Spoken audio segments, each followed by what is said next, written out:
Hey guys, just wanted to give you this lecture on the hodographs to cover a little bit more information so that you can turn in the hodograph lab in its entirety. So when we last talked about things on Wednesday, this is what we were talking about. We were talking about what does the hodograph look like. Now, if you go to the top of this, you should be able to do everything. I think we used all this. Instead of purple, I had used brown for this one. So just be aware of the colors that I want you to do and shade in a colored pencil or something so you can differentiate white and yellow, but shade in everything. And you should be able to answer all of this and get this turned in. But I want to talk to you about something. So I'm going to use this hodograph to talk about what we were saying today, which is a straight line hodograph. So imagine that I've got a hodograph that's a straight line like this. Okay, now we said that the mean wind is going to be, I don't know why I have my glasses on, I don't think I need them. The mean wind is going to be on the hodograph. Okay, so what we're saying is this. There's the mean wind. The mean wind vector goes from here to there, but the dot represents the head of the arrow. So I'm just for the sake of simplicity, I'm going to take that away. Now, if you were to take a straight line hodograph and shade in the region, and I'll say 0, 6, and then maybe this would be 3, where would I shade in? And the answer is I wouldn't have any place to shade in on the 0 to 3 to the mean wind vector. So the 0 to 3 SRH is 0 on a straight line hodograph. And that means that the storm itself will not have any rotational characteristics as it goes up. So the important thing to understand here is that we're assuming that the storm moves with the mean wind. And so the mean wind is there and the storm is moving with it. Now, this is not something I'm going to talk to you about, but the way that happens is that the storm splits. Remember, crosswise vorticity is the desire for the storm to split. So the way that you normally do that is you go, well, I'm going to go perpendicular to this hodograph, to the mean shear. And it's a little bit more complex than that, but it's close enough for now. And I'm going to take a little line and I'm going to say that this is the left and that's the right. So what I'm saying is that this dot represents how the right mover is going to be, what we call the right mover. So the mean wind was this, but now the storm is moving to the right of the mean wind. This one is moving faster and to the left of the mean wind. Okay? And what I'm saying is that the storm, because it's rotating and it's split and it's deviating from the motion, is no longer moving with the mean wind. So if we take a look at this dot as the mean wind, then what I would do is I would shade in an area from the new storm motion to 0 to 3. And so what I'm really, in essence, doing is I am shading in this region here. And that's your 0 to 3 SRH. Okay? So that's your 0 to 3 SRH. Notice we originally had no SRH. It was all crosswise, no streamwise. But now that the storm deviates from motion, not with the mean wind, then the storm should acquire this SRH, this streamwise vorticity. And it says that this one should start rotating. And so what we really want to do is we can say, well, gosh, before a storm moves or before a storm does anything, does it have SRH? Will it acquire rotational characteristics? And the answer is, look at the SRH based on a storm moving with the mean wind. But if there's a split or something else happens, the storm is not moving with the mean wind, Now your calculation of SRH has to be done with the storm motion.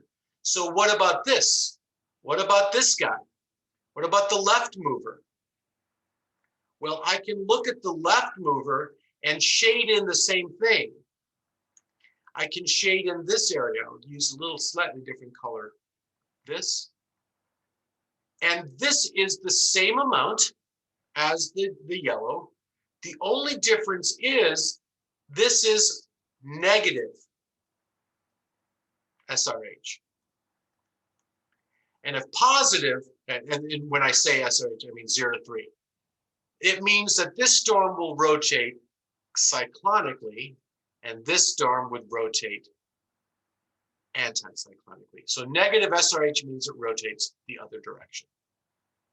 Okay, so that's what we look at. And then again, in the lab, we would be drawing in 0 to 1, assuming that this is 1 kilometer here. And then we would shade in this region here as your 0 to 1 SRH. And this likewise with the left would be the same 0 to 1 SRH, but in the opposite sense. So that's how you do this. Now, let me get rid of this and think about another hodograph that's a little bit different. Let's take a look at this hodograph. And we'll go 0, and just for the sake of argument, we'll go 1, and then we'll go 3, and we'll go 6. That's what we kind of need, those points. Now, the mean wind, let's say, and I think I give you these on the lab and the assignments that we'll do. I'll say, well, let's say that's the mean wind. Maybe about there. Okay? If that's the mean wind, then my 0 to 3 SRH would be going like this. And I would shade in, and I'm going to sneeze here. Hopefully I don't sneeze. I would shade in this area. Now, this is assuming that the storm moves with the mean wind. But what do I have here? I have 0 to 3 SRH.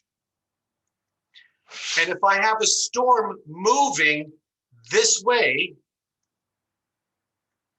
and it's a supercell, what happens? A lot of times the supercell will move to the right of the mean wind and slow down a little bit. So the storm changes its motion. Why? Because it's rotating. It already has this measure of rotation. So that means the single right mover might be here instead, a little bit to the right and slower, which means what? Well, it means that my 0 to 3 SRH is going to be larger. We're going to add that much more, which means the sense of rotation is even more once the storm starts to deviate from motion. In other words, I had 0 to 3 SRH. That was a high amount. But if the storm goes differently than the mean wind, which is where I plotted it, and it changes its location, I'm going to get even more. So when we see a supercell in the field and it's got rotation and it's starting to slow down or move to the right or something, I need to know in my head, it's acquiring more SRH, which means it has more streamwise vorticity. More streamwise vorticity says the storm is rotating even better. And that's why we have to look out for how a storm is actually moving. Notice too that the 0 to 1 SRH originally was this, right? It was originally that little chunk, but what would it be now? Now it's that chunk. It may or may not be more, but it's definitely different. So I can't shade in over this, so I'll just color over this. So it's actually this little bit here. And that's the 0 to 1 SRH. So as the storm changes, you start getting this SRH. Now, that is what is going on with our storms. And that's what you need to think about. What if the storm starts changing its direction? That changes what it's ingesting. And it's always storm relative. That matters. One more thing on this. So I'm going to go over here. I'm going to erase all this stuff. And I'm going to take this hodograph. And I'm saying that somewhere between 1 and 3 kilometers, and we can look at the wind vector, might be something along these lines. These are already pretty strong winds. And I just kind of drew that picture in there. This is 30, 40, 50 knots. But what if the low-level jet kicks in? What if the winds get even stronger? Low-level jet might be between 1 and 3 kilometers. So let's imagine in this shape that the winds are slightly different. So that as the low-level jet kicks in, the surface winds may not be so veered. So the hodograph may actually change its shape, something like this. And then instead of this hodograph, we have this hodograph. Again, assuming some sort of a storm motion. I had originally, this was my 0 to 3 SRH, and this area shaded in. What is it now with the low-level jet kicked in? Notice it's a lot bigger, that we would shade in a much larger area. And so the low-level jet tends to make the hodograph big and loopy. And those big loopy hodographs in the evening is why sometimes the really dangerous, nasty tornadoes occur right around sunset, maybe in that 7 to 10 p.m. range, all based on the nocturnal low-level jet. The funny thing is, and I'll show you one that was a very famous event, and that was the Greensburg tornado. If you look at Greensburg, that was a very famous tornado. I know some of you heard this. The original Greensburg tornado hodograph looked like this. Now, we talked about this in class. We say that, well, the low-level winds look like this, and then they get a little bit slower. The hodograph is curved a different way. And if I look at the shear vectors, which are tangent, the shear vectors are doing what with height? They're going from this way to this way. They're backing. And what that favors is the left mover. Instead of having a single cyclonic storm, they favor the left mover. So the day of Greensburg in Oklahoma and Kansas, where these storms were starting, they were all splitting because it's almost straight. So there's some crosswise vorticity. When you see on radar, storms break apart in their reflectivity structure. The dominant ones were moving left. And that told me that the hodograph looks like this. And they were crappy little storms rotating in the wrong direction. But guess what? The low-level jet kicked in. And instead of this hodograph, the hodograph got really big loop like this. And all of a sudden, all these little storms that would split and go to the left and split and go to the left and split and go to the left, all of a sudden got big and decided to change and go to the right. And that's the storm that hit Greensburg. So the Greensburg storm was actually a left split with a left split with a left split, getting multiple splits before the low-level jet kicked in at around 8:30. And all of a sudden, this storm got a great environment. So the thing that you've got to understand, whether it's with CAPE or whether it's with instability or hodographs or anything along those lines,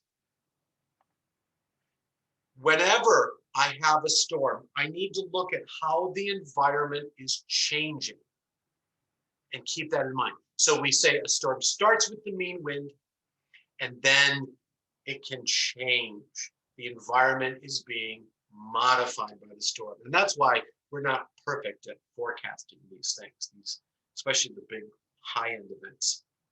Now, Keep in mind, I'm going to ask you this test question. I'm just going to speak it to you, okay? The question is, what are the things that help us indicate supercells? Now, we know we want vertical shear, but the answer is we want 30 to 40 knots of deep layer mean shear, 0 to 6 kilometer shear. If I have total shear, that's about that or more, maybe because it's a curved hodograph, then I probably start thinking supercells, okay? But I can also look at your 0 to 3 kilometer SRH. Values over 150 joules per kilogram make me start thinking supercells. The higher that number, the more likely these storms are going to have streamwise vorticity and they're going to be supercellular. If it's 0 and you have a straight line hodograph, you still have to realize supercells are possible because those supercells may split, or those storms will split, not supercells. They don't become supercells until they split. Streamwise vorticity says they become supercells on the onset. Soon as they go up, they are rotating. Splitting storms become supercells, left and right mirror image storms once they split. Then, what do I forecast for tornadoes? Well, a couple things. I want low LCLs, we've talked about this, but I want 0 to 1 SRH. That's where 150 to 200, I start thinking tornadoes. Over 200, I start thinking SIGTORs, significant tornadoes, EF2 and greater. And sometimes I've seen some of these major events that are 400, 500, 600 joules per kilogram. That's a lot.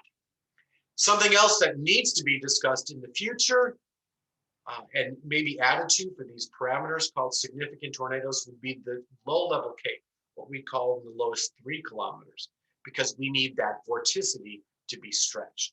So you get a lot of complexity with tornadoes, but the thing that you need to know for your test is 0 to 1 SRH is a good forecasting tool for tornadoes. And that should just about do it with hodographs. I want you to read through the hodograph sheet. We'll spend about 10 minutes next week finishing up. If you have any questions, your lab will be due, and then we go on to El Nino. So make sure you've started to hit those chapters, and I'm glad that we have time to do El Ninos and hurricanes because there's some really fun things in there, a lot different. But that's what you need to know. Okay, guys, I hope you have a wonderful couple days. We'll see you in class.